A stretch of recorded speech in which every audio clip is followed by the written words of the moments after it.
Salut, ici Cheyenne et Roxane. On te souhaite la bienvenue sur Tarologie, le podcast qui démystifie l'art du tarot. Afin de rendre ce merveilleux outil accessible à chacun, on te donne rendez-vous chaque 2 semaines pour explorer l'univers du tarot, une carte à la fois. Bonne écoute!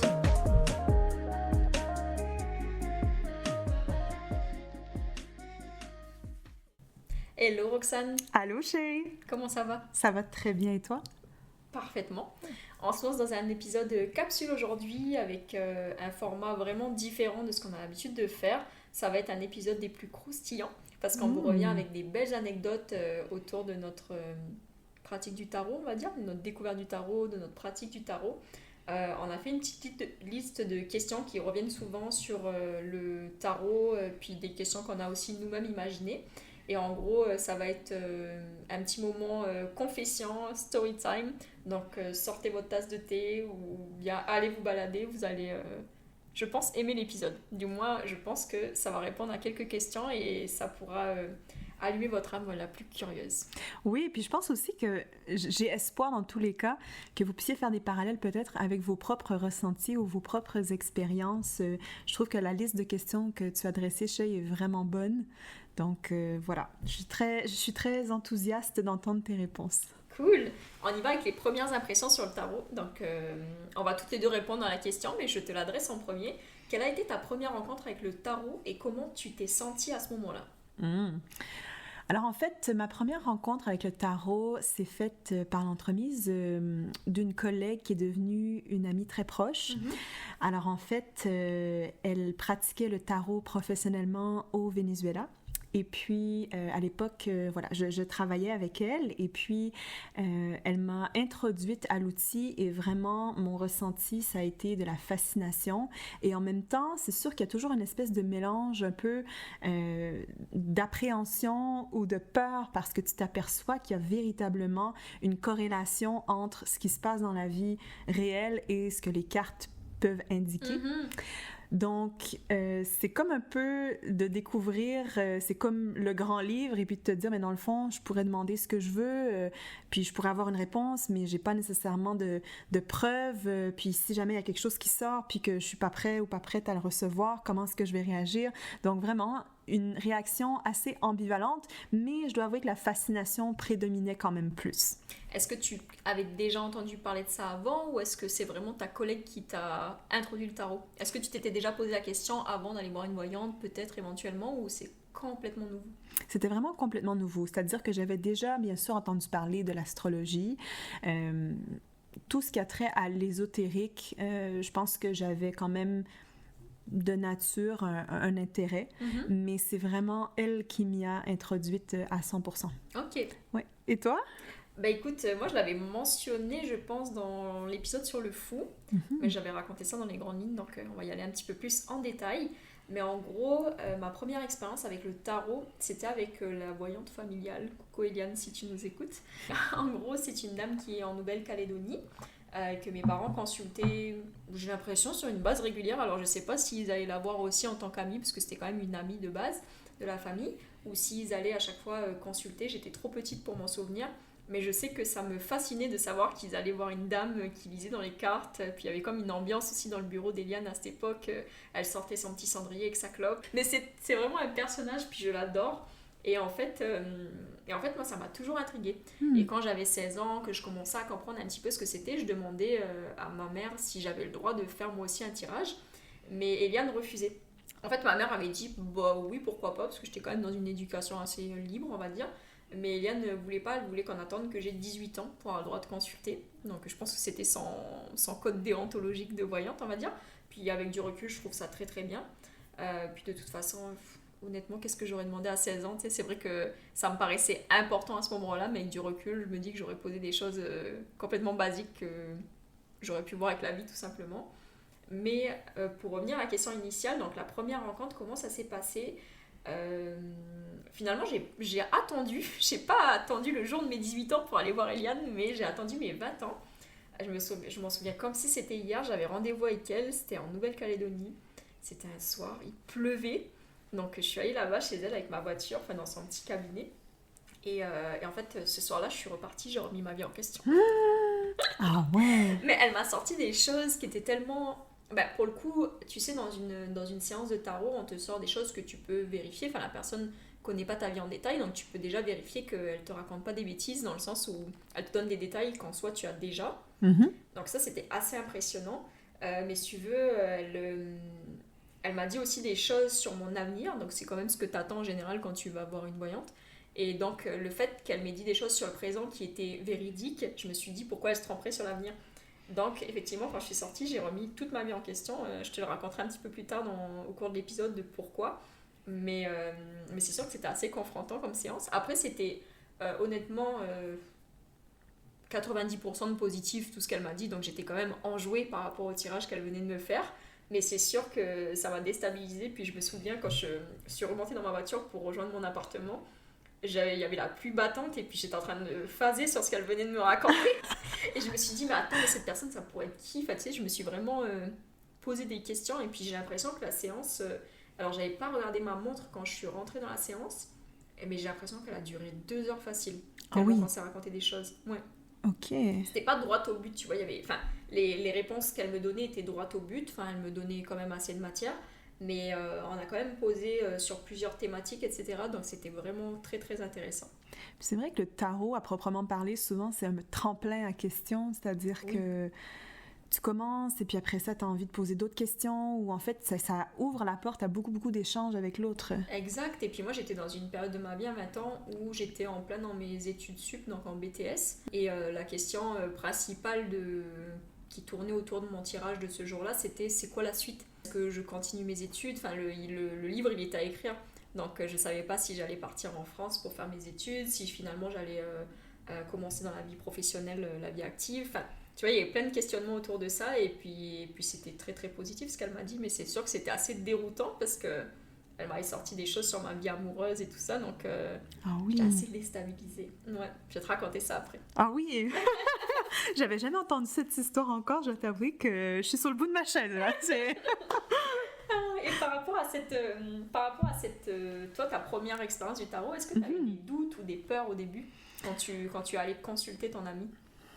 Je pense que des doutes par rapport à ce qu'elles me disent ou par rapport à comment est-ce que ça allait se passer, je pense que c'était surtout de l'ouverture puis de la curiosité. Mais des peurs, oui, définitivement, parce que je pense que dans ma personnalité, j'aime savoir. Okay. J'aime savoir pour me sentir en contrôle. C'est-à-dire qu'à la limite, même quand il y a des situations où est-ce que c'est peut-être de l'information qui est moins facile à digérer, mais je me dis, je préfère parfois l'avoir. Oui. Attention, par contre, ça m'a déjà joué des tours. Mais pour le coup, quand j'ai découvert le tarot, c'était vraiment très confrontant, en fait, entre guillemets, parce que je m'apercevais que tout ce qui sortait, bien, ça pouvait être des choses, justement, auxquelles je n'avais pas réfléchi. Puis c'est comme si ça me mettait vraiment dans une espèce de bulle, comme tu viens de le décrire, une bulle de réflexion puis de remise en question profonde. Et puis je pense que par rapport à ça, c'est notamment ce qui a beaucoup influencé ma relation d'ambivalence avec le tarot, surtout au début. En fait, je me souviens que pendant les premières années, j'étais très fascinée. J'apprenais doucement à le lire avec mon amie, mais je préférais quand c'était vraiment elle qui faisait les lectures. Et puis, au moment à peu près de la pandémie, d'une façon radicale, je me souviens, c'était un soir d'hiver, je suis allée porter les decks que j'avais dans un magasin de seconde main parce que je me disais, en fait, l'outil me faisait trop peur. Je savais plus comment lire, ça me rendait vraiment déstabilisée, j'avais l'impression que ça me remettait tellement en question, puis j'avais pas des réponses, puis j'avais l'impression de toujours retirer des nouvelles cartes pour avoir des réponses. Donc, une question amène à une question, souvent. C'est ça. Puis en fait, ça venait plus me chambouler que m'éclairer. Donc, je m'étais dit, OK, je vais prendre une distance. Mais la piqûre est quand même restée là. Donc, derrière, je suis retournée m'acheter des nouveaux jeux de tarot.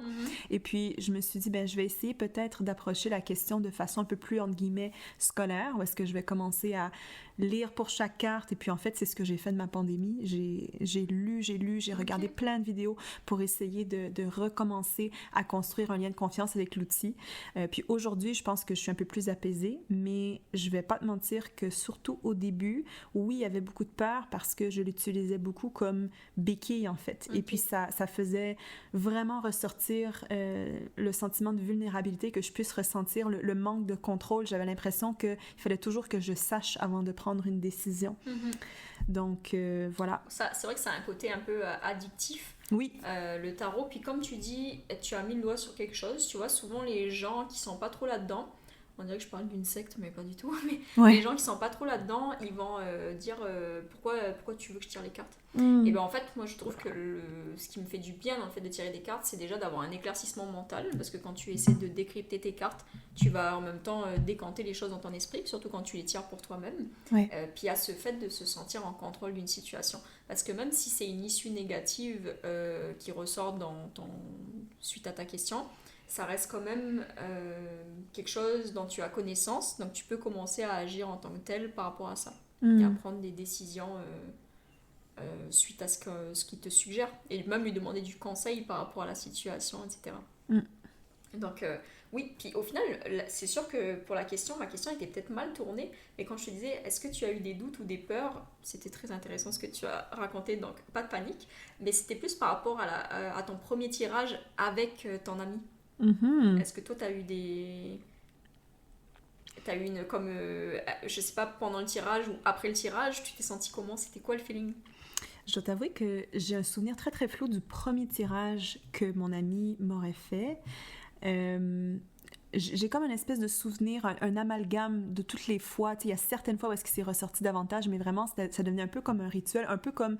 à chaque fois qu'on se voyait, en fait, on faisait des tirages. Puis ça faisait partie... c'était vraiment une partie importante aussi de notre lien. Donc, j'ai la difficulté à me rappeler du premier tirage, mais je me souviens que c'était vraiment de la fascination. C'était un sentiment qui était plus positif, puis en plus, elle est excellente dans sa lecture de cartes, elle est très précise, et puis elle utilise beaucoup l'outil du tarot de Marseille, donc elle était vraiment dans les détails, elle était capable de sortir toutes sortes de choses qui venaient vraiment confirmer en fait ce qu'elle disait, comme par exemple, je me souviens une fois, elle avait sorti la reine de bâton, et puis elle m'avait dit, oui, eh bien je vois que tu as une amie, possiblement qui a la peau mate, qui va t'aider dans le projet, et puis c'est exactement ça qui s'est passé. Donc vraiment des détails très très précis, puis c'est la fascination qui a pris le dessus.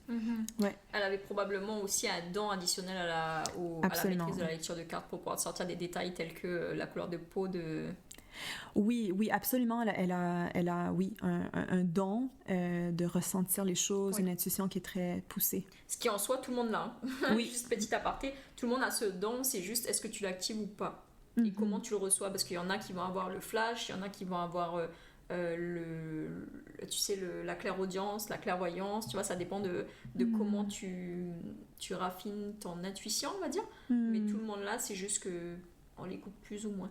Oui, tout le monde là, notamment, tu fais peut-être allusion aussi, par exemple, le chakra couronne, notamment, c'est ce qui nous donne accès, c'est ça, à la connaissance supérieure. Donc, effectivement, on a tous la possibilité, puis comme tu dis, c'est comment chacun, ça va se manifester. Exact. Ouais. Et puis, tu vois, les cartes, pour moi, c'est un... pour moi, oui, parce que je m'en aperçois, mais tu vois, Eliane, elle me le disait aussi, la dame voyante, là, les cartes, ce n'est qu'un outil. Tu pourrais le faire avec d'autres choses. Il y en a qui le font avec les runes, il y en a qui le font avec d'autres outils de divination.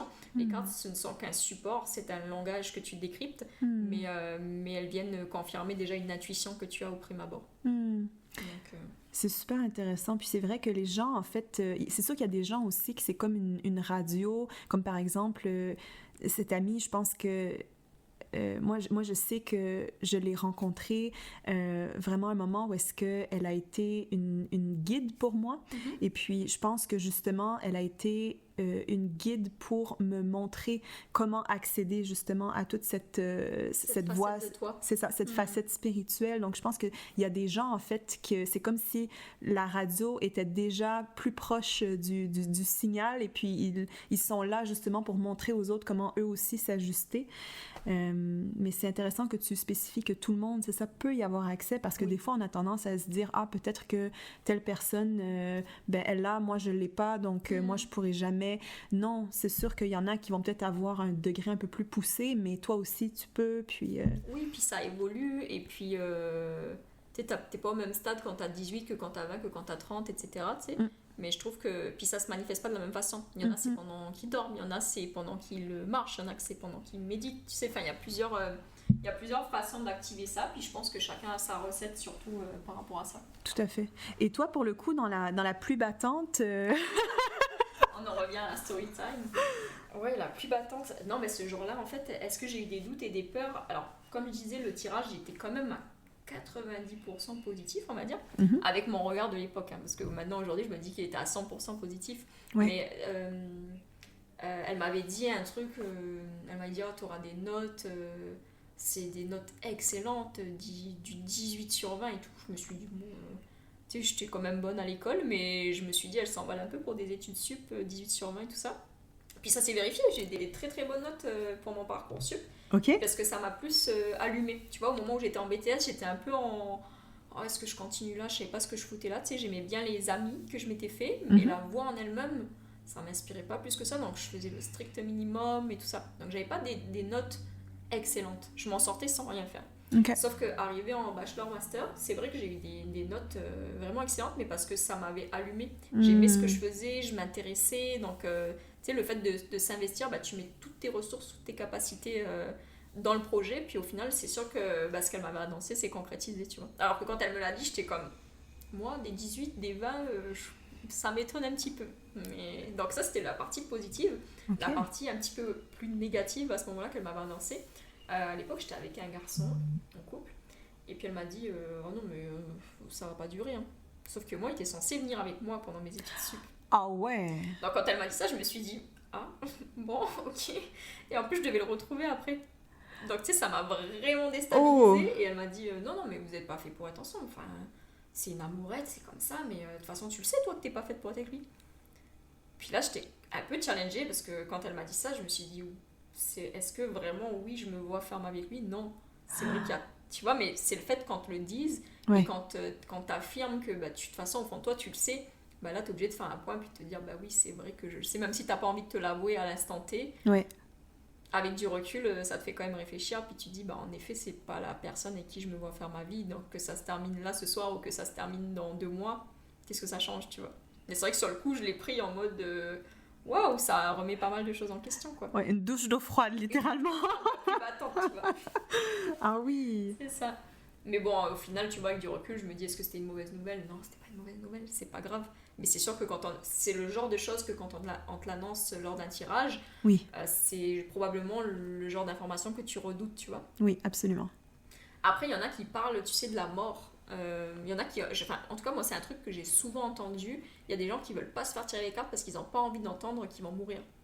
Gars, on peut pas vous dire ça. Bon, en tout cas, moi, je peux pas le faire. Non. Surtout si tu me poses pas la question sur ça, il y a zéro chance qu'on aille voir ce genre de domaine de vie. L'information va pas nous sauter à la figure de toi, tu vas mourir demain parce que tu vas tomber de ta moto. Bah non, ça se passe pas comme ça. Donc, si c'est ça votre crainte, n'ayez pas peur de ça, ça se passera pas comme ça. Absolument. Puis, Shay, au niveau de ton expérience à toi, quand tu t'es dit « Ah, j'ai envie de commencer à le faire », en fait, par curiosité, qu'est-ce qui t'a donné envie de vouloir commencer à les tirer toi-même? Écoute, moi j'ai toujours été fascinée par ça. Tout ce qui est un petit peu magie, sorcellerie, puis tout, là, je t'en avais déjà parlé, j'étais une grande fan d'Harry Potter.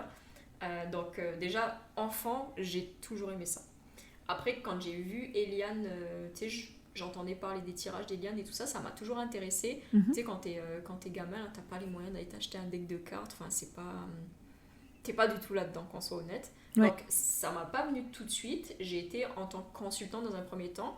Et quand j'ai eu ma consultation avec elle, j'ai adoré ça. J'ai trouvé ça hyper pertinent. J'ai même été fascinée par elle en tant que telle. Je la trouvais tellement charismatique quand elle tirait les cartes et tout ça. Donc ça m'a donné envie. Et après, je m'étais pas procuré un jeu de cartes tout de suite. Je pense que je l'ai acheté en France, mon premier jeu de cartes. Donc peut-être 1 ou 2 ans plus tard. Et comme toi, en fait. J'ai acheté le jeu de cartes, je l'ai revendu sur Vinted. J'ai reçu le jeu de cartes, il a traîné peut-être 2-3 mois dans mon placard et je l'ai revendu parce que j'accrochais pas. Ok. En fait, j'accrochais pas avec... j'avais déjà touché des cartes d'oracle. Ça, j'aimais bien parce que c'était simple, puis le message est direct écrit dessus. Mais les cartes de tarot, j'accrochais pas spécialement.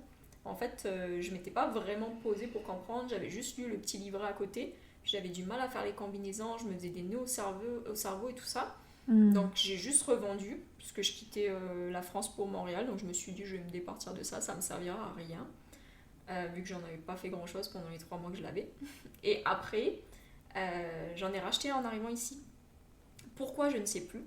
Mais en fait, je suis allée dans une librairie pas loin de ton ancien appart. Ok. Et c'était une petite librairie, il y avait un gros corner sur l'ésotérisme. Donc je m'étais arrêtée, j'avais vu pas mal de beaux livres qui m'intéressaient. Et j'ai vu ce fameux jeu de cartes que tu vois très régulièrement, mon jeu de cartes noir. Et j'ai adoré en fait l'imagerie, j'aimais bien son teint de couleur noir, doré, mauve et tout ça. Je me suis dit tiens pourquoi pas. Et c'était un peu justement pendant la période de la pandémie aussi, donc c'est drôle que tu le mentionnes. Et on avait un peu plus de temps devant nous et tout ça, donc j'ai commencé à regarder.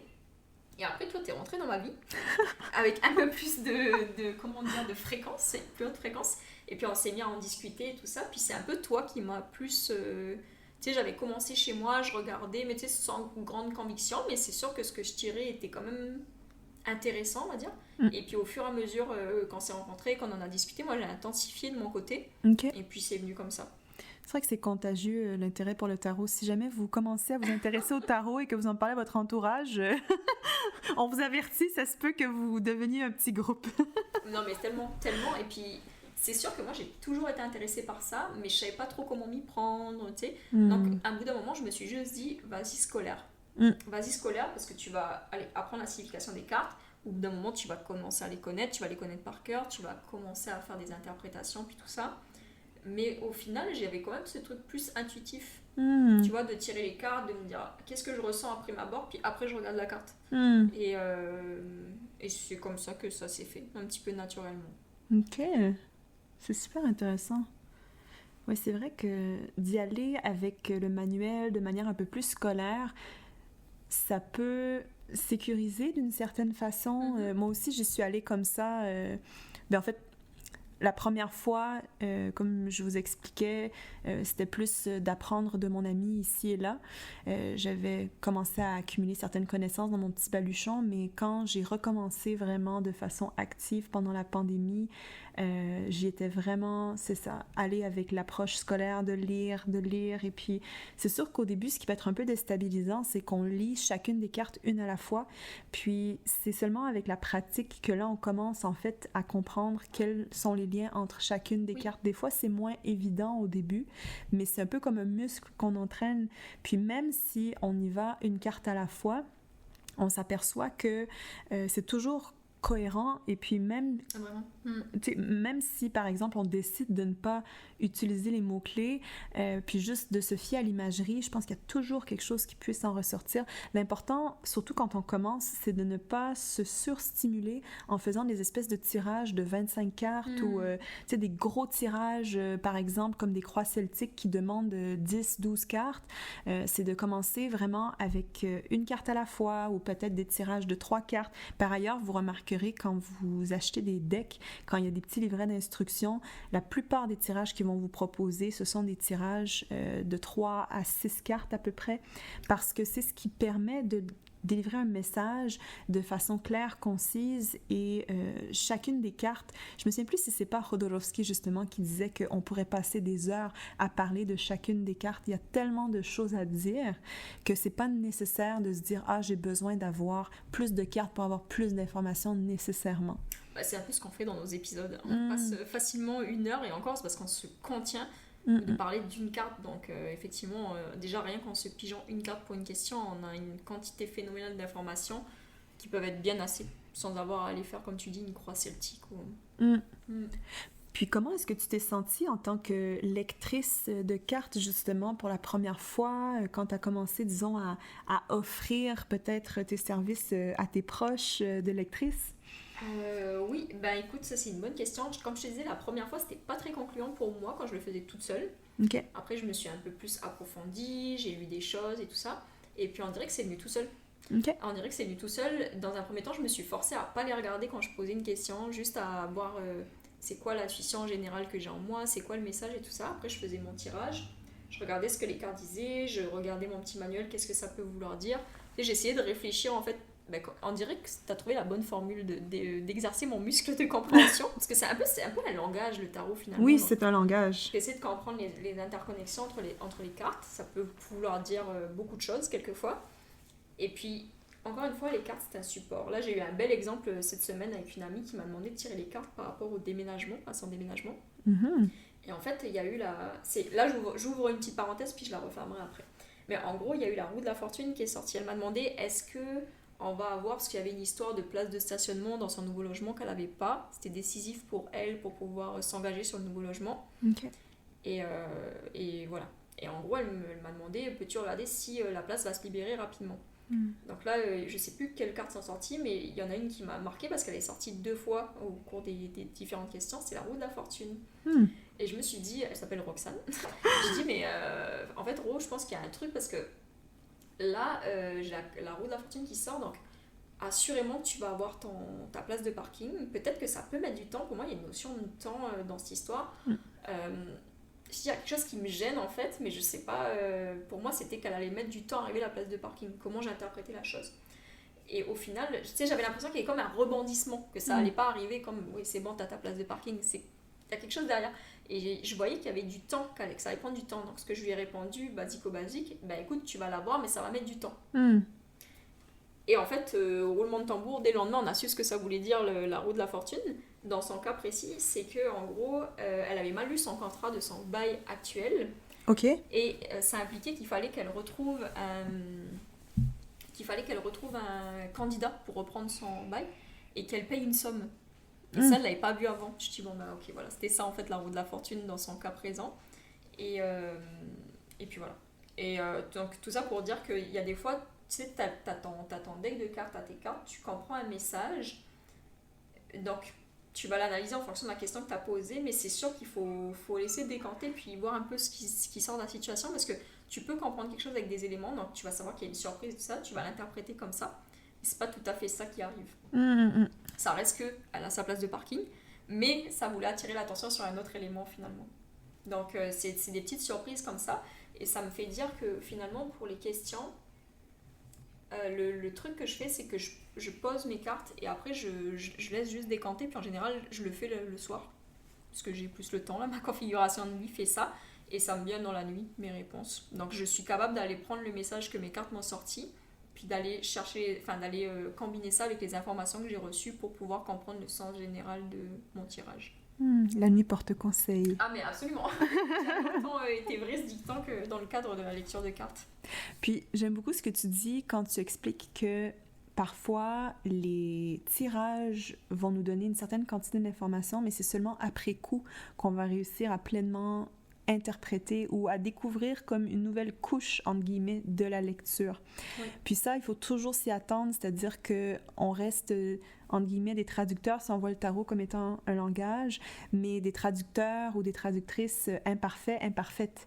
Et il faut toujours justement s'attendre à ce qu'il y ait des éléments qu'on n'ait pas perçus. C'est correct. Je pense que c'est un peu une acceptation qui est nécessaire. Puis c'est ça aussi l'avantage.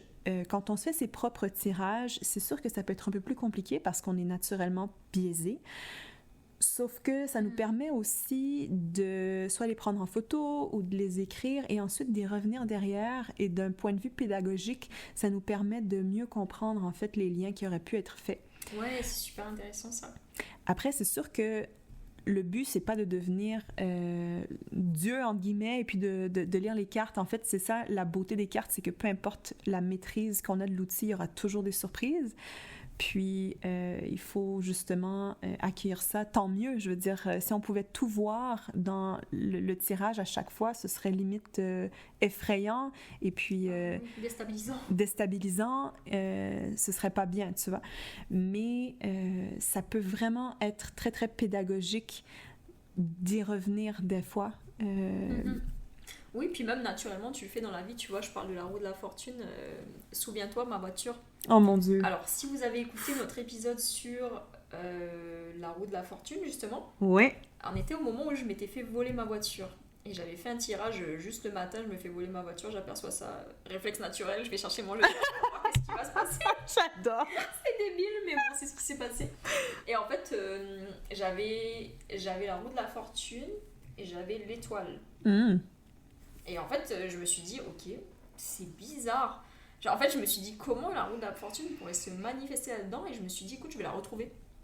Je pense que je vais la retrouver, je vois que ça, pourquoi... Avec l'étoile en plus derrière, il y a de l'espoir. C'est ça. Donc je me suis dit, je vais la retrouver. Qu'est-ce que j'ai fait? Justement, il y a l'autre Roxane de ma vie, décidément, on parle de toi, ma chère, mais en gros, je lui ai dit, écoute, on s'est fait voler la voiture, donc Fred et Roxane, son conjoint, on dit, bah, on vient vous chercher et on va aller faire le tour des différents stationnements. Donc je me suis dit, ok, je vais embarquer ma carte de l'étoile en tant qu'espoir avec moi, comme ça, on va avoir bien la vibe de la carte dans la voiture, on va retrouver la voiture. On l'a pas retrouvé ce jour-là, je suis désolée. Mais bref, quand on a enregistré l'épisode, je t'avais parlé de ça. Et bah quelques jours plus tard, qu'est-ce qui s'est passé? La police a retrouvé notre voiture. Mais les chances! Voilà, c'était quoi les chances? Puis c'est improbable à Montréal. Moi, tout le monde, quand j'ai dit qu'on s'était fait voler notre voiture, ils nous ont dit, bah elle est partie dans un conteneur direction un autre continent. Ouais. Ça arrive comme jamais qu'on retrouve les voitures volées.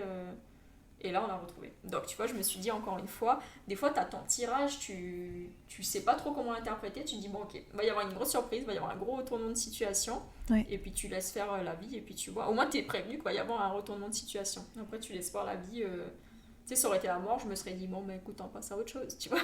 Mais c'est ça, je trouve que c'est vraiment bon, des fois, de prendre note, puis de le re-regarder après coup, et le bel exercice que tu m'as fait faire aussi en début d'année, sur l'épisode Tarot 2025, comment décrypter son année. Si vous ne l'avez pas écouté, allez l'écouter, il est génial. Et en fait, on vous apprend une méthode de tirage. Normalement, tu le fais au début d'année, tu peux le faire à ton anniversaire aussi. Mais c'est un excellent tirage parce qu'on va aller voir mois par mois qu'est-ce qui va se passer, qu'est-ce que ça va être l'énergie générale. Et puis tu vois, quand tu dis de prendre des notes, je l'avais pris en photo, l'étalage qu'on avait fait, et j'y reviens un petit peu à chaque mois, puis je me rends compte que on est en plein dans le mille, quoi. Là, on est au 5e mois de l'année et tous les mois correspondent jusqu'à maintenant. Donc, c'est assez impressionnant de voir comment la carte se manifeste dans ta vie de façon concrète.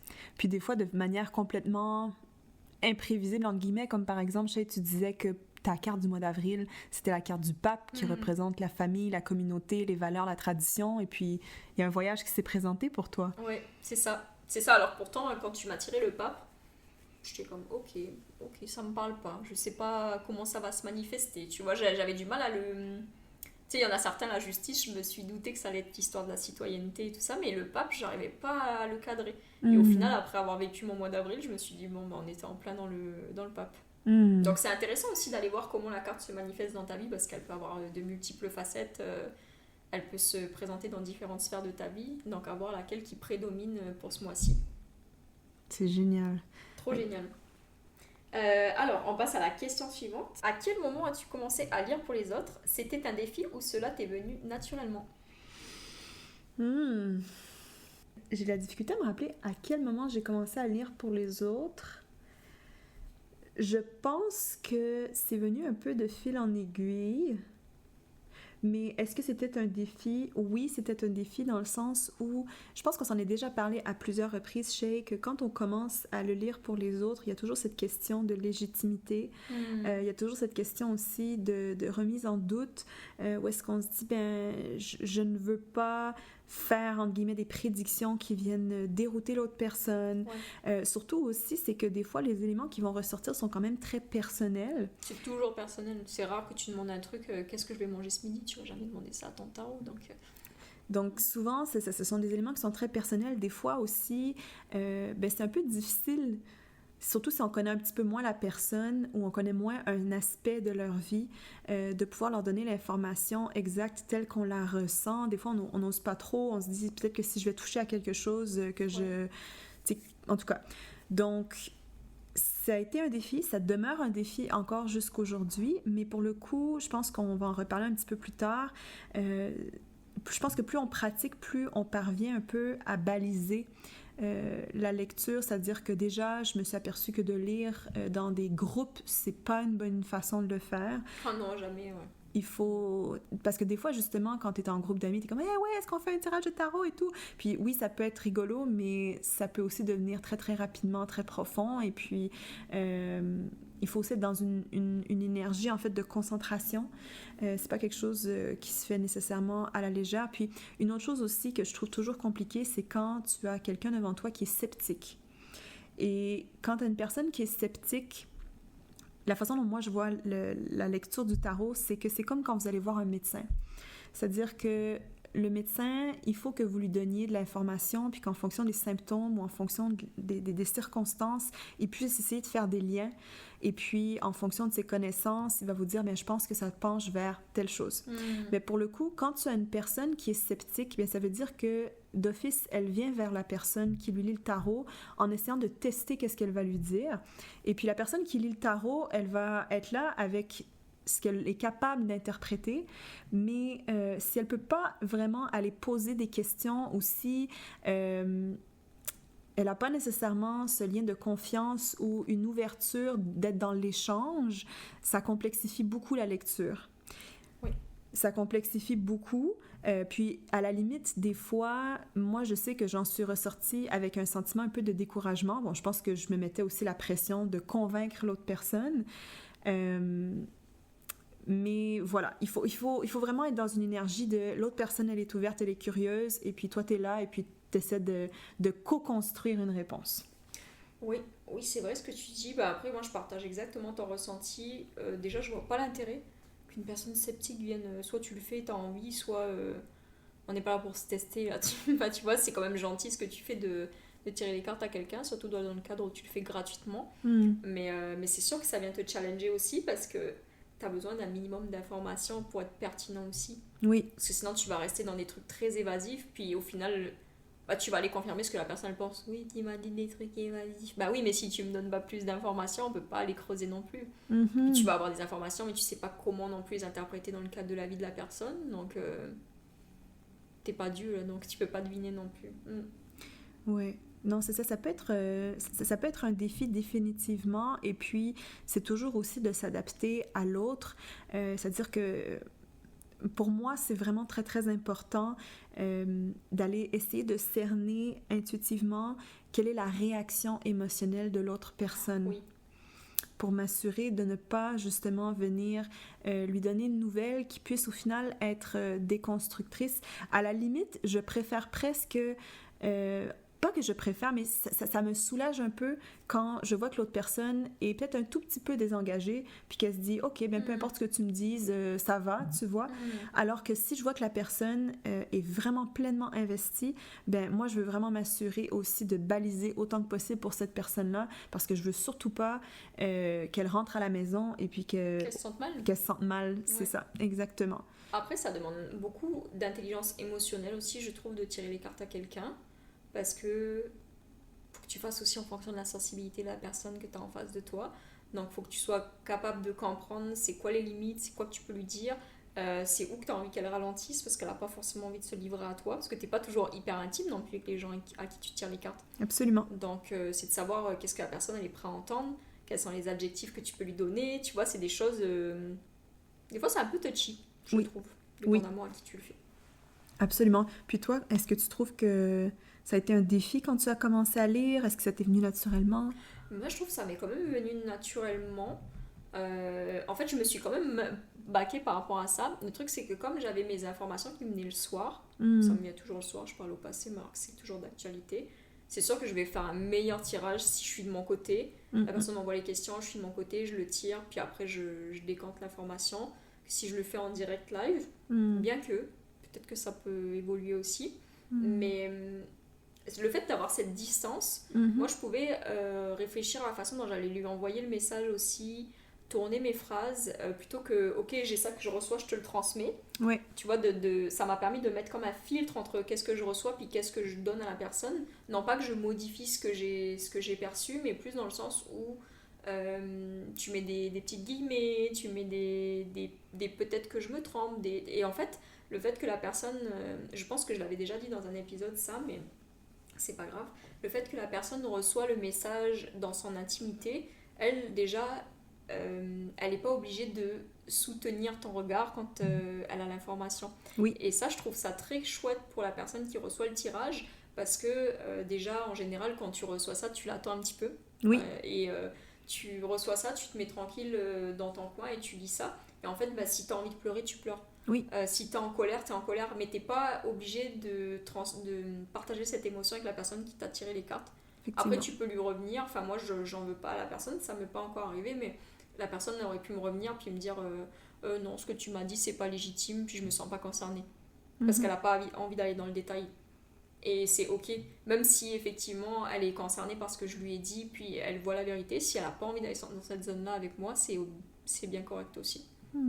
Mais c'est sûr qu'il y a des fois où j'ai été confrontée, j'ai fait des tirages, en général c'est à des amis, et c'est vrai qu'on ne se raconte pas forcément tout selon le degré d'intimité, puis aussi le fait, est-ce que la personne elle se ment pas elle-même aussi des fois, ça arrive. Mais c'est vrai qu'on ne se raconte pas forcément tout, et des fois moi j'ai perçu des trucs qui étaient très très très intimes. Donc ce que j'ai dit à la personne, c'est peut-être que je me trompe, peut-être que je l'ai mal compris, puis ce qui est vrai, je le disais pas juste pour adoucir le message. Mais c'est parce que ça se peut aussi que je me trompe. Mais après la personne me confirme, non c'est vrai que je t'en ai pas parlé, mais est-ce qu'on peut aller creuser là-dessus? Puis ça nous permet d'avoir comme une relation beaucoup plus intéressante, parce qu'au final elle me donne plus d'informations, donc moi je suis capable d'aller en chercher plus pour elle aussi. Oui. Et puis au final, on se rend compte que la question initiale n'était peut-être pas la question principale du tirage. C'est génial ça quand ça arrive. Puis oui. C'est vrai que, pour revenir à l'analogie du plongeoir, là, c'est ça, le tarot, en fait, je sais pas si on a déjà utilisé cette expression-là ensemble, Shay, mais moi je pense à plusieurs fois où est-ce que c'était des soirées 20 tarots où on rigolait avec des amis en appelant ça la tarot-thérapie, quoi. C'est vraiment, en fait, ça commence avec des images et puis ensuite, ça nous permet, comme tu dis, tellement de se rapprocher parce que ça va très, très loin dans l'intimité quand même. Et puis, ça permet de se sentir à la fois accueilli puis soutenu dans la recherche de solutions. Oui, absolument. Et puis au final, Rox, comment ta relation avec le tarot elle a évolué depuis tes débuts? Est-ce que tu as changé de deck? Est-ce que tu as appris de nouvelles méthodes de tirage? Oui, je pense que en termes de ma relation avec le tarot, j'ai appris à me calmer les nerfs. C'est sûr que ça reste encore toujours en construction, en développement, parce que je pense qu'on en était déjà parlé d'ailleurs, que des fois, quand je rentre dans des espèces de transes de questions existentielles, j'ai avoir tendance à poser plusieurs fois la même question. Puis je me souviens une fois que tu m'avais dit, mais Rox, pourquoi est-ce que tu reposes la même question? Tes cartes, elles t'ont déjà répondu. Puis ça, je pense que c'est vraiment mon côté anxieux, contrôlant là, qui ressort. Mais je pense qu'en règle générale, j'ai appris à les sortir... mais aussi à ne plus les utiliser autant en tant que béquille carrément. Ouais. J'ai appris aussi à... Comment est-ce que je te dirais? Je pense qu'avant, j'aimais beaucoup l'utiliser dans les contextes avec mes amis, avec mes proches, dans les contextes sociaux, à le proposer, alors que maintenant... oui, je vais le proposer ici et là, mais je préfère être plus dans le flow et puis me dire, mais la personne, si elle le souhaite, peut-être d'attendre qu'elle me le pose, la question. J'ai changé de deck et de méthode, oui, dans le sens où je pense que plus le temps avance, plus je vais surtout utiliser le Rider-Waite. J'ai quelques autres decks qui ont des imageries différentes que j'aime beaucoup aussi, sauf que j'ai l'impression que comme j'ai tellement appris avec le Rider-Waite, c'est vraiment l'outil principal que j'utilise. Et puis j'aime beaucoup aussi me fier au tarot de Marseille pour l'imagerie, entre guillemets, plus traditionnelle. Je trouve qu'il y a tellement d'éléments à aller creuser, explorer, mais je ne fais pas vraiment de tirage complet avec le tarot de Marseille. J'espère quand même un jour réussir à développer davantage ce côté-là. Puis en termes de méthode de tirage, je dirais que c'est drôle parce que j'ai exploré différentes façons de tirer. Donc j'ai essayé par exemple les croix celtiques, j'ai essayé les tirages à 3 cartes, les tirages... c'est ça, à 5 cartes, mais c'est comme si instinctivement, comme justement initialement quand je voyais mon amie tirer les cartes, quand on posait des questions précises, elle sortait 5 cartes. C'est comme si je suis toujours restée avec cette notion-là de sortir 5 cartes. Puis je pense que ça, on verra dans le temps, justement, si je me restreins un peu plus à 3. Ou... C'est comme si 3, pour moi, il manque un tout petit peu plus d'informations, mais après, tu te dis pourquoi 5 et pas 6 ou 7, Oui. ou, tu sais, ça reste quand même un chiffre qui peut être aléatoire. Absolument. Et toi? Comment ma relation a évolué depuis le début? Je pense que c'est une relation une relation de confiance qui s'est bâtie au fur et à mesure. C'est-à-dire qu'au début, j'avais un peu un désintérêt quand j'ai commencé à lire moi-même avec le tarot, parce que je le comprenais pas. Puis au fur et à mesure, je me suis plus écoutée et je m'en suis servi comme outil de confirmation, on va dire. Donc ça a évolué dans le bon sens. Maintenant, je l'adore, je peux plus m'en passer. J'essaie quand même de m'en passer de temps en temps pour passer vraiment des moments sans surintellectualisation puis masturbation mentale. Parce que des fois, non mais sans blague, hein, des fois, tu vois, la fois où je suis partie à Tahiti, Oui. je te l'ai même dit, Oui. je le mets dans ma valise ou pas? Oui. Non, ne le prends pas. Et t'as eu raison, parce que sinon pendant un mois, j'aurais intellectualisé au lieu juste d'être dans l'instant présent. Et puis de rentrer puis de poser mes questions avec tous les éléments. Non, là j'aurais posé à chaque petite interrogation, donc j'ai l'impression que c'est bien aussi de savoir le laisser de côté. Oui. Et est-ce que j'ai changé de deck ou de méthode de tirage? C'est sûr que les méthodes de tirage ont varié. Avant j'y allais avec la croix celtique parce que c'est ce que j'avais dans mon petit feuillet d'apprentissage à côté du... Souvent ils viennent avec le deck de cartes. La croix celtique, je trouve ça bien, mais je trouve ça très complexe. Donc j'y vais plus avec 3 cartes, puis après quand j'ai besoin de plus d'informations, je vais aller en piger d'autres pour aller clarifier, etc. Si j'ai des comparaisons, j'utilise la méthode que tu m'as donnée, parce que souvent c'est ça, tu as un choix binaire, donc tu valides les deux informations. Et pour le deck de cartes, bien sûr que je l'ai changé, et je l'ai diversifié. En fait, j'étais partie avec mon deck de cartes noir et doré dont je parlais tout à l'heure, et puis j'avais gagné un bon sur Amazon avec mon travail.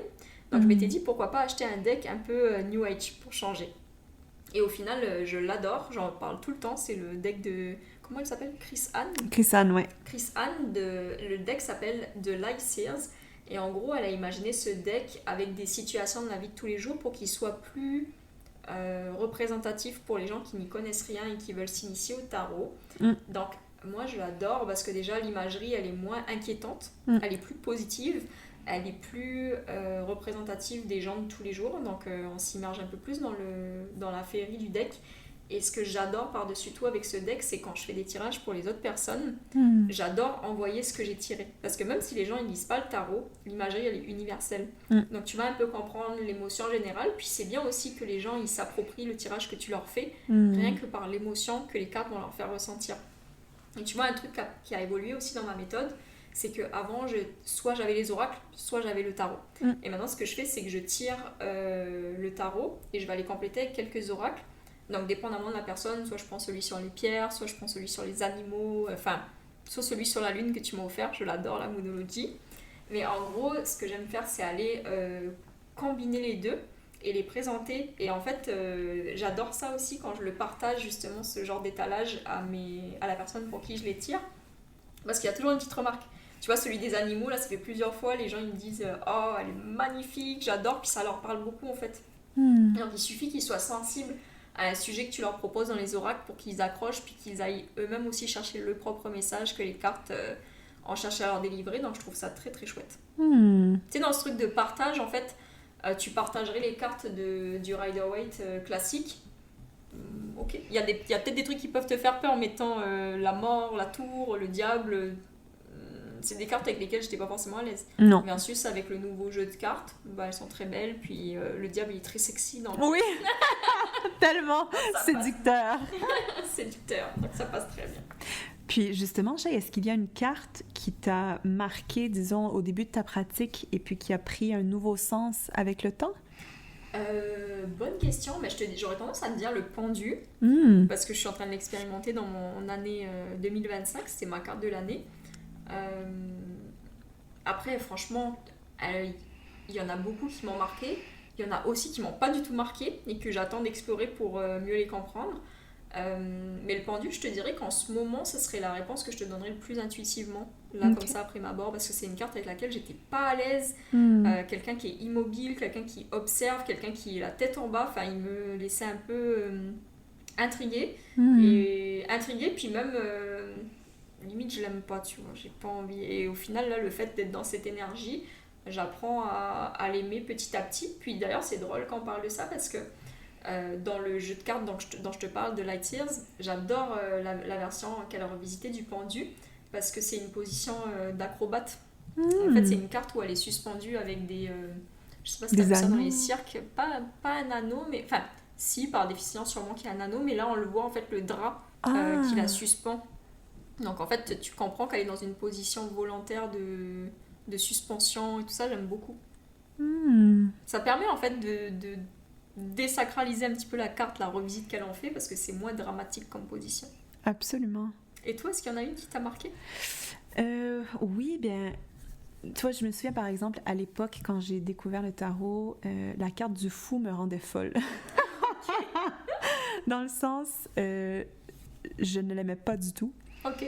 Justement parce que ça venait tellement me confronter dans mon besoin de contrôle, dans mon besoin de sécurité. Je disais, mais qu'est-ce qu'il fait, lui, à être sur le point de tomber dans le précipice, puis il fait n'importe quoi, puis... Ah non, c'est vraiment une carte qui me dérangeait profondément.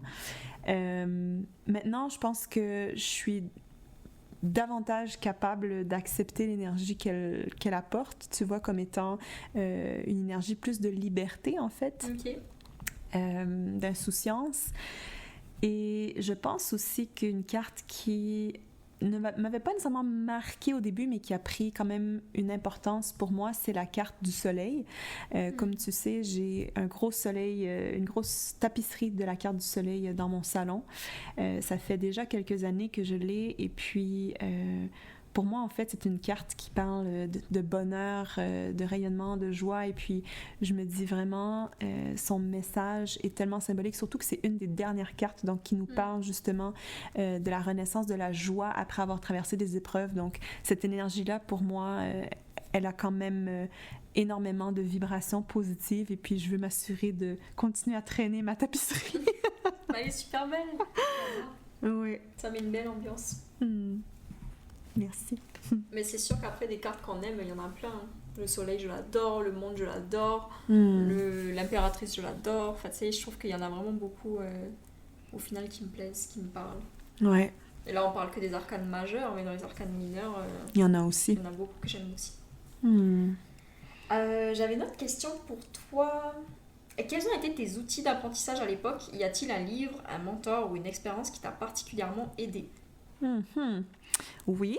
Bon, en termes de mentor, comme je l'ai nommé, il y a eu mon ami. Ensuite, en termes de livres, je dirais que, bon, je me suis rapidement basée sur le livre de Jodorowsky, mais comme c'est un outil qui est vraiment concentré sur l'outil du tarot de Marseille, et puis que moi j'utilisais plus le Rider-Waite pour développer, je dirais que c'est comme une collection de sources. Et puis j'ai énormément utilisé YouTube aussi pour pouvoir apprendre à tirer les cartes, parce que chacun des livres va donner des mots-clés, va donner des explications, sauf que ce qui est intéressant aussi, c'est quand tu regardes quelqu'un tirer, de voir quelle conclusion cette personne-là va faire. Et puis surtout, tu vas pouvoir voir comment la personne fait le lien entre les cartes, fait le lien dans le message global. Donc, je vous dis pas le nombre d'heures que j'ai passé à regarder des gens tirer les cartes. Et puis, personnellement, c'est ça, il y a des chaînes que j'ai vraiment commencé à suivre de plus près, parce que je voyais en fait que ce que la personne disait, ça collait vraiment avec l'expérience. Vous savez, il y a beaucoup de YouTube videos comme par exemple Pick a Card, donc tu choisis une carte, et puis c'est ça qui me permettait en fait un peu de sélectionner quelles sources allaient être mes références. Donc, je pensais à Venusian Soul Tarot, entre autres. Il y en a plusieurs là comme ça que je pourrais nommer. Mais je dirais que oui, ça a été beaucoup, beaucoup d'observations aussi. Et toi? Ben écoute, moi, mon mentor, c'est toi. Oh, t'es trop cute! Mais je t'assure, c'est toi qui m'as vraiment... de toute façon, à chaque fois qu'on fait des tirages, moi, j'adore ça. Non pas pour la question que je vais poser, même si ça m'éclaire beaucoup, merci. Mais c'est plus pour les... Mais c'est plus pour la façon dont tu vas le tirer, et des fois tu as des petites méthodes. Tu sais, par exemple, l'autre jour, la roue de la fortune, tu m'as dit regarde ce qu'il y a à gauche pour comprendre sur quoi ça va influencer. Tu sais, c'est des petites méthodes de connexion entre les cartes que j'adore, donc ça m'aide vraiment beaucoup. Et sinon, le livre, de toute façon, c'est sans surprise parce que je le cite à chaque fois. celui de Vanessa DL. Et c'est rigolo parce que tu vois, ce livre-là, je me promenais dans la librairie, je l'ai vu plusieurs fois quand maman est venue à Montréal me visiter. Alors, on est allé plusieurs fois dans les librairies et je le voyais sans cesse. Donc je pense qu'elle était en promotion parce qu'elle était tout le temps, enfin tu sais, pas en promotion en rabais, mais en promotion dans le sens promotion de son livre, publicité de son livre. Donc il était tout le temps mis de l'avant. Je sais pas regardé la date de sortie, mais je suis pas mal sûre que ça devait être ça. Et donc en fait, je le voyais partout ce livre. Et une fois, donc on se rend à Renaud-Bré ou Indigo, je sais plus trop, avec ma mère. Elle me dit je voulais te prendre un petit cadeau, alors choisis celui que tu veux. Et ça faisait un moment en fait qu'elle me voyait me buter sur ce livre-là. À chaque fois, je le regardais, je l'ouvrais, puis j'étais comme ouais non. Et elle me dit tu veux celui-là? Et je dis je sais pas. Elle m'a dit pourquoi tu sais pas? Et alors écoute, la débilité de ma réflexion. Comme Vanessa DL, c'est une jolie femme moderne et tout ça, je me disais je sais pas à quel point elle est legit. C'est débile. Mais en fait, dans ma réflexion, il y avait comme une antithèse entre elle est jolie, elle est moderne, c'est une jeune, versus elle est capable de lire les cartes. C'est quoi là? Qu'est-ce qui fait que ça pourrait pas matcher ensemble, tu vois? Mais c'est parce que dans mon cerveau, il y avait une vieille programmation que il y a que les Madame Irma qui lisent les cartes, tu vois? Oui, absolument. Et voilà. Et en fait, en voulant répondre à la question de ma mère, je me suis dit non, mais c'est complètement débile. Ça fait au moins 10 fois que je passe devant ce livre. À chaque fois, je m'arrête devant, il me tente, machin et tout, mais je l'ouvre pas. Donc, ça n'a aucun sens. Finalement, ma mère a attrapé le livre, elle dit ok, on part avec. Alors, je l'ai dévoré en l'espace de 2-3 soirées. Et jusqu'à maintenant, je m'y réfère encore. Donc, c'est vraiment ma Bible. Et puis récemment, il y a le livre de Light Sears que j'adore aussi pour une autre approche. Les deux sont très orientés dev perso, plus que divination. Mais je les adore. Je trouve qu'ils sont complémentaires, ils n'ont pas non plus la même vision des choses. Donc, je les trouve très, très sympathiques. Puis c'est vrai qu'en les feuilletant tous les deux, je dois t'avouer que je me suis aussi vite aperçue que c'est vraiment des pistes de réflexion super intéressantes que les deux livres proposent, que les deux femmes proposent. Vraiment, c'est ça, celui de Vanessa DL. À chaque épisode, quand on va piger des questions, c'est toujours des questions qui sont super, non seulement à propos en termes de l'énergie, mais aussi super riches pour la personne qui désire se poser des questions. Enfin. Oui, je trouve que ça apporte une autre dimension. Tu vois, La Voix du Tarot, c'est toi qui m'avais conseillé que je l'ai acheté. Je trouve qu'il est génial pour le côté ancestral lié au tarot, pour le côté symbolique sur les cartes. Mais ils sont très complémentaires en fait. Parce que mon conjoint à chaque fois me demande mais pourquoi t'achètes X livres sur le tarot? Et je dis mais à chaque fois c'est des choses différentes qu'il se dit. Il dit oui mais s'ils disent des choses différentes c'est que c'est pas juste. Nuance, c'est pas que c'est pas juste, c'est juste qu'il y a tellement d'écoles pour le tarot puis ils disent pas des choses différentes dans le sens ils se disent leur contraire. Ils disent des choses qui sont complémentaires. Oui, puis c'est vrai que le livre de Jodorowsky, c'est quand même un livre qui est très dense. C'est pas de la lecture qui va nécessairement être... comment est-ce que je te dirais? Plaisante. Ouais, ben ça se prend par petites doses. Alors que c'est ça, le livre de Vanessa DL, le livre de Chris Anne, c'est du bonbon. C'est juste mon chat qui... Viens mon cœur, viens.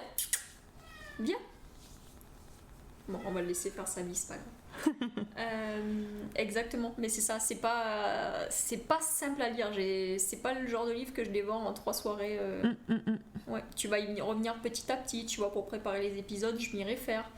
Pour tout ce qui est symbolique, parce que c'est extrêmement pertinent, mais c'est sûr que c'est pas plaisant à lire.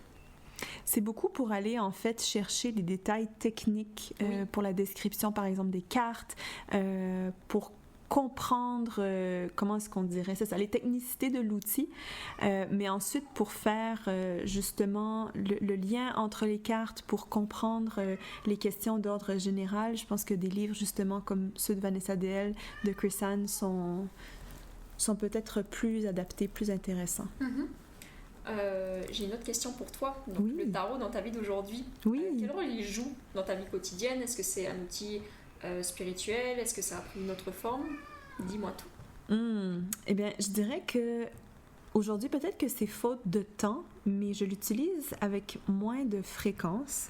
Ou du moins, je vais continuer à le sortir ici et là pour certaines questions, mais c'est comme si je me dis, je préfère de plus en plus essayer de le réserver pour des moments, c'est un peu plus sacré. Donc, oui, effectivement, ça devient un outil spirituel dans le sens où j'aime ça, par exemple, un samedi matin, sortir un de mes 10 decks, et puis, en fait, non, plus comme 7-8 de mes 10 decks, et puis j'ai ma petite tasse de café, et puis là, je vais essayer de regarder un peu qu'est-ce qui se passe en ce moment dans ma vie et tout. Donc, c'est vraiment comme un moment, en fait, de recueillement. Puis bien sûr, par exemple, quand toi et moi on se voit, c'est toujours un moment apprécié. Donc, ça joue un rôle important, mais ce n'est plus, encore une fois, comme je disais, un outil qui sert de béquille comme autrefois je le faisais. Je pense que j'aurais pu, puis je le fais encore ici et là, l'utiliser de façon quotidienne. Mais je pense que moi, ce qui me préoccupait un peu, c'était mon côté émotionnellement trop attaché. Mais là, maintenant, je sais que si j'utilise à chaque jour, il n'y a plus autant d'investissement émotionnel dans les réponses. Je comprends. Et toi? Écoute, moi j'ai pas autant de sagesse que toi dans ma pratique. Dis pas ça, au contraire. Non, dans le sens où je m'en sers encore beaucoup pour des questions peut-être plus futiles, je m'en sers à une plus haute fréquence que toi, je pense. Mais j'ai réussi à m'en détacher un petit peu par rapport à un certain moment. Tu vois, comme je te le disais, puis c'est un détachement sain, dans le sens où c'est pas un détachement parce que je le trouve moins pertinent ou moins intéressant, c'est juste un détachement dans le sens... apprends à intégrer la situation avant déjà de vouloir la décortiquer. Tu vois, et ça s'est ressenti, comme je te disais, pour le voyage en Polynésie. J'ai beaucoup apprécié d'aller en Polynésie et de juste me fier à mon instinct et pas d'aller vérifier directement qu'est-ce que les cartes avaient à me dire, etc. Absolument. Donc c'est comme toi, je vais plus privilégier des moments dédiés à ça, bien que des fois j'ai besoin d'une réponse rapide, je vais aller regarder rapidement mon tarot, mais pour des questions qui sont beaucoup plus profondes puis qui ont une plus grosse portée sur ma vie, je vais vraiment me réserver un moment pour ça. Je vais demander du silence dans ma maison et pas un chat qui hurle. Je rigole. Non, mais concrètement, plus de cadre en fait. Juste me dire, oh, tiens, j'ai une petite interrogation, lui il pense quoi de ça, je vais aller regarder, tu vois. Mais après aussi, Shay, je te dis que je me suis détachée, mais tu vois, plus j'y réfléchis, plus je me dis, ben non, je pense que moi aussi je me réfère encore beaucoup pour certaines choses, puis je pense qu'il y a aussi une différence entre s'y référer en utilisant soi-même les cartes versus regarder des vidéos de tarot. Donc là, justement, récemment, là, j'ai commencé à baisser la fréquence, mais je me souviens qu'il fut une époque, il n'y a pas si longtemps, où est-ce que je regardais des vidéos de tarot au moins une fois par jour, tu vois. Ah, ok. Ouais. Donc, c'est très, très, très haute fréquence. Et puis, c'est ça. C'est comme de réussir à trouver la bonne relation avec l'outil. Et puis ça, je pense qu'il y a seulement en pratiquant qu'on découvre c'est quoi notre zone de confort. C'est ça. Exact. Quelles sont les plus grandes leçons que tu as apprises grâce au tarot? Si tu en as. Sinon, on peut passer à la question. Je pense qu'il y en a deux. La première, c'est certainement de se dire que la vie est infiniment plus riche, complexe et multidimensionnelle que ce que je pourrais imaginer. Et que, pour moi, le tarot, ça me donne cette espèce d'accès à... je sais pas si on dirait comme une espèce de connaissance plus grande que ce que je pourrais acquérir moi-même. Ou... Ça vient beaucoup, en fait, renforcer ma spiritualité, je dirais. Et puis la deuxième grande leçon, je pense, c'est de faire attention à ce que je veuille avoir comme information et pourquoi, en fait, je veux l'information. Je pense que souvent... en ayant un tempérament un peu plus anxieux, je vais vouloir avoir le plus d'informations. Puis je pense qu'il a fallu que je me cogne le nez à plusieurs reprises pour pouvoir comprendre que oui, tu peux poser certaines questions, mais des fois, si d'avoir la réponse, ça va pas nécessairement t'apporter quelque chose qui soit positif ou constructif, c'est peut-être mieux de laisser aller, quoi. Oui, je comprends. Et toi? Ah ben, je pense que tu as mis le doigt dessus. Exactement, j'aurais répondu, peut-être pas avec les mêmes mots, mais avec le même fond de pensée, tout ce que tu as dit. Je trouve qu'au niveau du tarot, ça nous apporte une vision plus globale d'une situation, qui n'est pas que notre vision, parce que moi je suis une vraie fouineuse, et quand j'ai une problématique qui concerne aussi une tierce personne, j'aime aller voir son point de vue. Et en fait, ce que j'adore avec le tarot, c'est qu'il n'y a pas de filtre. Donc ça me permet d'enfiler la paire de lunettes de l'autre personne, puis de comprendre comment elle perçoit cette situation. Puis moi, ça me permet de mettre de l'eau dans mon vin, de tempérer, ou alors d'être encore plus remontée après cette personne, dépendamment de ce qui ressort. Oui. Mais ça me montre aussi qu'il n'y a pas que ma vision des choses qui est légitime, puis qu'il y a plusieurs visions des choses qui existent. Ça, je trouve ça vraiment intéressant d'avoir accès un petit peu à ça. Oui. Même si ça fait très fouineuse, comme je le dis, mais je l'assume, parce que effectivement, des fois, on consulte aussi qu'est-ce que la personne pense en face. Ouais. Et après, pour ce que tu dis, à quel degré j'ai besoin de cette information? Donc là, je vais aller plus loin dans la réflexion que j'ai, que je suis une fouineuse. Des fois, j'accède à des informations et je me dis, qu'est-ce que j'en fais maintenant? Tu vois? Et en fait, des fois, je me dis, est-ce que la personne en face pour qui j'ai posé la question, moi c'est plus dans ce sens-là, est-ce que la personne en face pour qui j'ai posé la question aurait aimé que j'ai accès à cette information? Ouais. Et tu vois, qu'est-ce que j'en fais de cette information? Parce que je ne l'ai pas eu réellement légitimement parlant. Ouais. Donc, comment je suis censée agir avec ça? Ouais. Sachant qu'il y a une marge d'erreur et qu'on peut se remettre en question tout le temps, de dire est-ce que j'ai bien perçu la bonne chose, même si ça te paraît quand même bien vérifié, puis que tu ressors 15 000 fois la même réponse. Mais n'empêche que... Et au final, des fois, je suis un peu plus perdue, puis je me dis j'aurais mieux fait de m'en tenir à ce que la personne a bien voulu me livrer dans l'espace concret, plutôt qu'à ce que j'ai voulu aller fouiner dans l'espace, tu sais, psycho... Intangible, intangible, ouais. Absolument. Et des fois, je t'avoue que ça m'a mis dans des positions un petit peu... Yark, tu vois. Je suis déçue, tu vois. Je suis déçue. Ou alors, c'est vrai que des fois, ça m'a mis au contraire dans des positions plus de compassion, etc. Mais pour les fois où ça m'a déçue, tu vois, comme toi, je suis arrivée le nez au mur, puis je me suis dit, moi, j'aurais mieux fait de pas aller remuer de la merde, tu vois. Donc, voilà.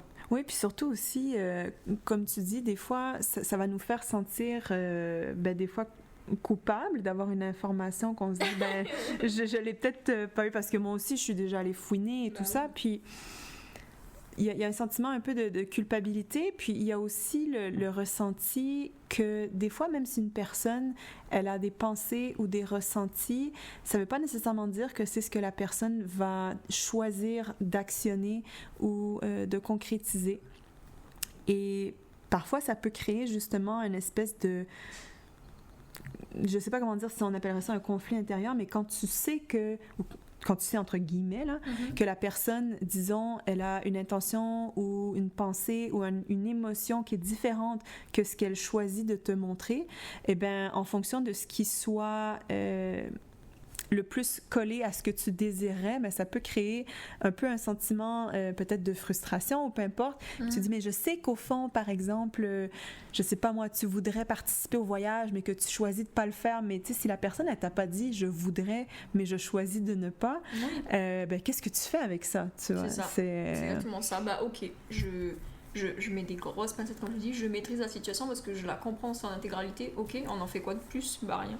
Donc en fait, t'as passé 1 heure à décrypter tout ça pour te dire Mais des fois, c'est satisfaisant aussi parce que tu comprends mieux pourquoi la personne elle agit comme ça. Ou au contraire, quand la personne elle n'a pas voulu te dire la vérité, toi tu comprends la vérité, t'es comme pourquoi tu fais ça? Pourquoi tu me dis pas la vérité? Pourquoi tu joues pas la carte de la transparence avec moi? Donc c'est pour ça, des fois, je trouve que ça te mène à des situations où t'es un peu dans l'ambiguïté par rapport à ce que t'as ressorti de ton tirage. Pas dans l'ambiguïté de la compréhension de la situation, mais plus dans... Ok, maintenant, Oui, puis je dois te dire aussi que je sais pas si ça t'est déjà arrivé aussi, Shay, mais il y a des fois aussi où est-ce que moi, le tarot m'a un peu soulagée, entre guillemets, parce que le tarot, au final, c'est un miroir. Et puis très souvent... on va avoir certaines intuitions, mais on n'y fera pas nécessairement confiance. Et puis, surtout dans des situations, comme tu dis, où est-ce qu'une personne peut dire ou faire quelque chose, mais peut-être penser ou ressentir quelque chose d'autre, des fois, ça va créer une espèce d'ambiguïté que ton intuition va capter, sauf que tu n'es pas capable d'être certain ou certaine de ce qui est, entre guillemets, la vérité. Et puis, à certains degrés, par moments, ça m'a soulagée de pouvoir, entre guillemets, faire confiance à mon instinct parce que les cartes m'ont validé ce que j'avais ressenti. Mais véritablement, je pense que les cartes ne sont pas nécessaires pour ça. Je pense que c'est tout simplement, encore une fois, que je les utilisais comme béquilles parce que je faisais pas à 100% confiance à ce que je percevais. Oui. Exact. Elles viennent valider en fait qu'est-ce qui est en train de se jouer dans la situation que tu as pu percevoir mais qui n'a pas été verbalisé. Exact. Mais ça, c'est bien sûr quelque chose que vous pouvez faire à 100% sans les cartes. Et puis des fois, d'utiliser les cartes, ça peut peut-être même complexifier la situation. Ouais, mais j'aime ça. Oui. Intéressant. On conclut cet épisode sur une dernière question. Vraiment story time. Y a-t-il une expérience avec le tarot que tu n'oublieras jamais, que ce soit une consultation, un tirage personnel ou quelque chose qui t'a profondément marqué?